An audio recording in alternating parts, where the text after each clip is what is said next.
మీరు ఏం మాట్లాడతారు మరి ఫ్లైట్ లో రావంటే? తిరుపతిలో ఆ మూల నుంచి ఈ మూలకి రావడానికి ఫ్లైట్లు కావాలా? సో ఈరోజు చూస్తున్నారు కదండి, ప్రశాంతంగా తిరుమల దర్శనం చేసుకుందామని వచ్చాం. ఈరోజు నిజానికి ఎటువంటి ప్రణాళికలు లేవు. కానీ ఈరోజు ఇక్కడ చూస్తే ముస్లింల బళ్ళు ఇష్టారాజ్యంగా తిరుగుతూ ఉన్నాయి. నాకు అభ్యంతరం ఏంటంటే, ఇక్కడ బండి వచ్చింది అనుకుంటే కూడా విజిలెన్స్ సిబ్బంది ఏం చేస్తున్నారు? ఎందుకంటే వచ్చేవాళ్ళందరికీ రూల్స్ తెలియాలని రూల్ లేదు, కానీ విజిలెన్స్ సిబ్బంది ఒక రూల్ పెట్టుకుంటారు. హిందువులకు సంబంధించిన విషయంలో చాలా కష్టపడి సిన్సియర్గా డ్యూటీ చేస్తూ ఉంటారు. చివరికి ఆర్ఎస్ఎస్ లోగో ఉన్న, శివాజీ మహారాజ్ స్టిక్కర్ ఉన్న అన్ని పీక్ పక్కన పడేస్తారు.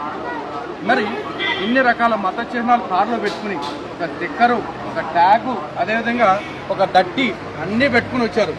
మరి హిందువుల విషయంలో రెహాన్ అని పేరు వేసుకుని ముందు కానీ వెనక రెహాన్ అని పేర్లు వేసుకుని మరీ వచ్చారు. ఇంత జరుగుతూ ఉంటే విజిలెన్స్ సిబ్బంది ఏం చేస్తూ ఉన్నారు?